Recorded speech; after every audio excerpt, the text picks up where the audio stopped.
Oi gente, aqui é a Biela e no vídeo de hoje eu vou falar sobre S, um livro publicado pela editora Intrínseca aqui no Brasil. S é um livro que surgiu de uma colaboração entre o J.J. Abrams e um autor chamado Doug Dorst. Foi ele que escreveu o livro e o J.J. Abrams entrou com a concepção e com a elaboração da ideia. Eu fiquei sabendo desse livro através de um post que a editora fez no Facebook, mostrando um vídeo com a criação, a produção desse livro, e eu fiquei muito interessada, muito curiosa para saber como seria essa história aqui. Eu vi que eles tiveram um cuidado muito especial para a produção e para a experiência do leitor quando lesse o S. Rapidamente esse livro aqui se tornou o livro que eu queria mais ler nesse ano de 2016. E aí eu ganhei ele de presente de Natal e já deixei o mês de janeiro todo para ler e me aventurar com este livro. O livro vem com essa capa preta, né, com o S escrito, e bem selado aqui com o sininho do macaco. Você precisa abrir o selo para poder abrir e saber exatamente o que se trata.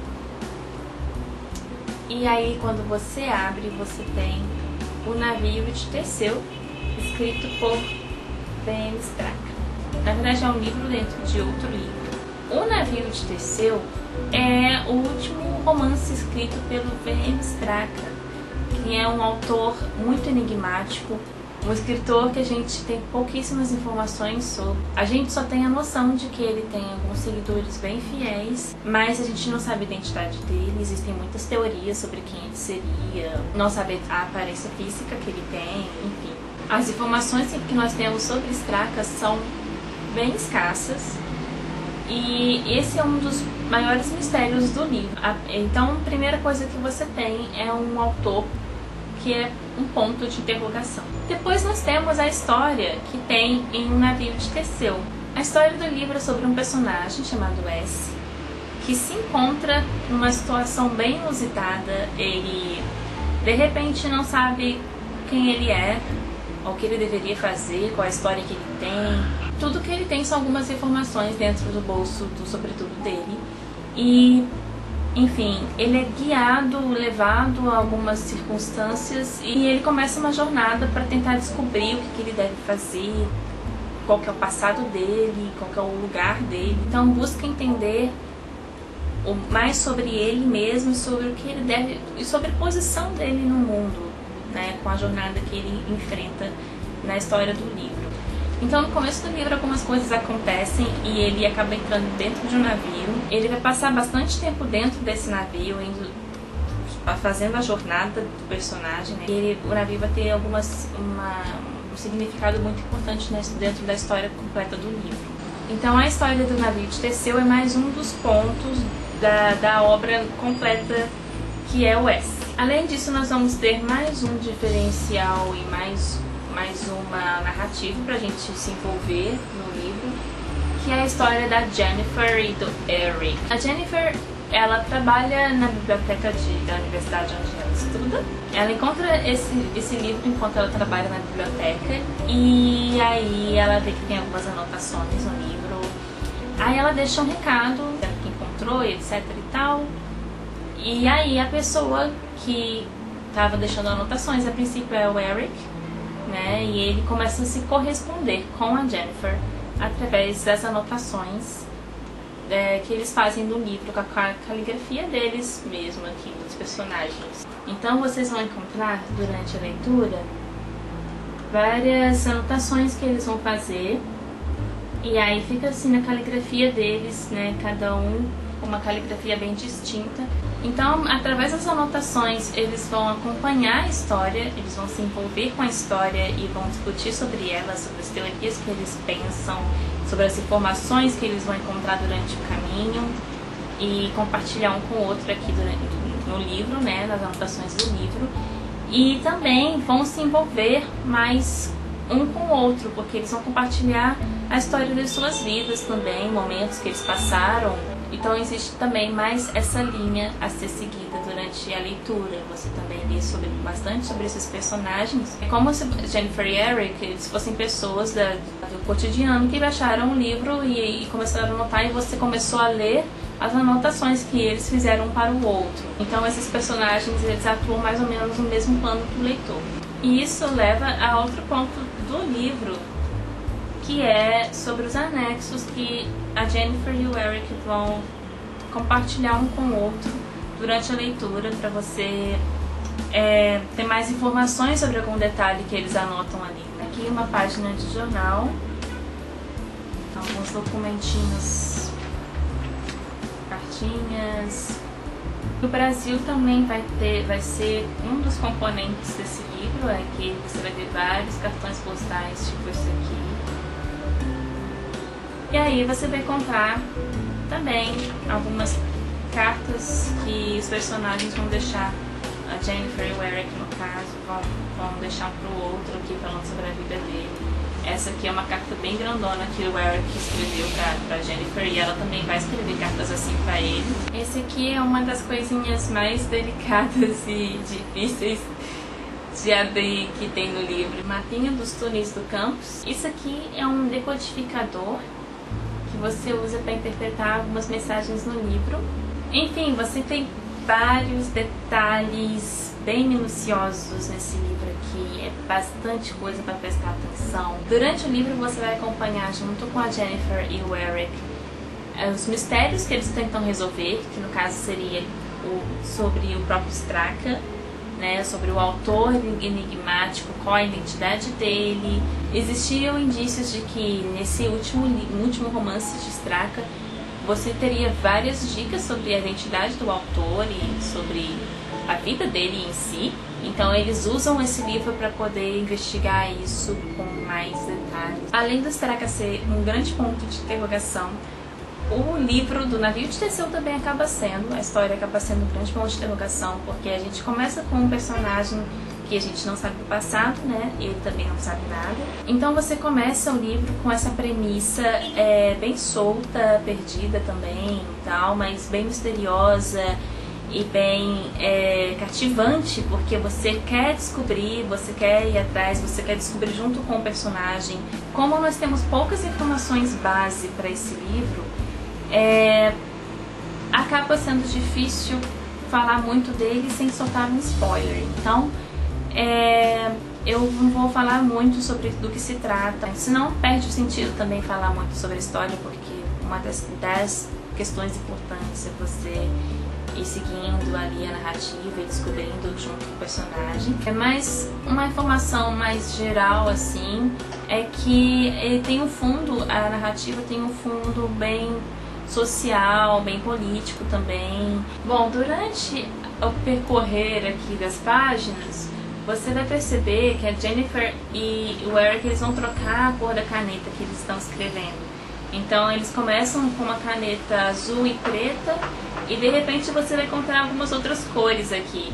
Isso vai marcar para você mais ou menos como se fosse a linha do tempo da história. Algumas cores vêm antes de outras e através disso você consegue seguir o que vem primeiro, o que vem depois e assim por diante. Porque na realidade a Jennifer e o Eric eles vão fazer anotações aleatórias em diversas páginas e não necessariamente essas anotações vão acontecer de forma linear no tempo. No começo isso pode se tornar um pouco confuso porque você não tem noção exatamente de que o tempo passou quando surge uma outra cor de caneta no começo. Mas logo você pega o ritmo. Na internet você também já consegue encontrar as dicas certinho para poder como interpretar esse livro, qual ordem seguir. Se você lê primeiro a história do Navio de Teseu, se você já lê com as anotações da Jennifer e do Eric. Então já existem várias dicas na internet de como possivelmente começar a ler esse livro. No meu caso, eu não pesquisei nada antes, eu sempre gosto de começar o livro crua mesmo, seguindo do jeito que eu achar mais que devo seguir. Então eu comecei lendo o livro, a história original do Navio de Teseu, junto com as anotações nas margens. É muito difícil você ler o livro sem ler as anotações, porque você vê uma setinha te levando lá pra onde, e você fica assim, não precisa saber o que que é, não dá. E eu também não cheguei a pesquisar antes a sequência das cores de caneta, eu também não sabia que existia essa questão das cores. E então eu no começo me perdi um pouquinho, sim. Mas não é nada difícil, não. Você pega ali, já começa, depois de umas 3 páginas, você já começa a pegar o ritmo ali e fala, não, peraí, tem uma coisa diferente. Vamos seguir o fluxo que logo a gente descobre como é que resolve. Mas essa foi a forma que eu achei melhor pra mim, né? Mas fica a critério do leitor. Ele pode começar da forma que ele achar mais interessante, não existe uma sequência certa. Como eu já tinha mencionado antes, existem as teorias sobre quem seria o Straka e várias outras discussões sobre o Straka e a vida pessoal dele. Então, no começo do livro, eu comecei também, essas questões foram se embaralhando um pouco na minha mente, e só depois eu consegui comprar essas fitinhas para poder ir marcando, por isso eu marquei tudo junto, olha. Mesmo depois de ter passado na metade, eu achei bem legal ter usado as fitinhas para me lembrar de alguns pontos centrais.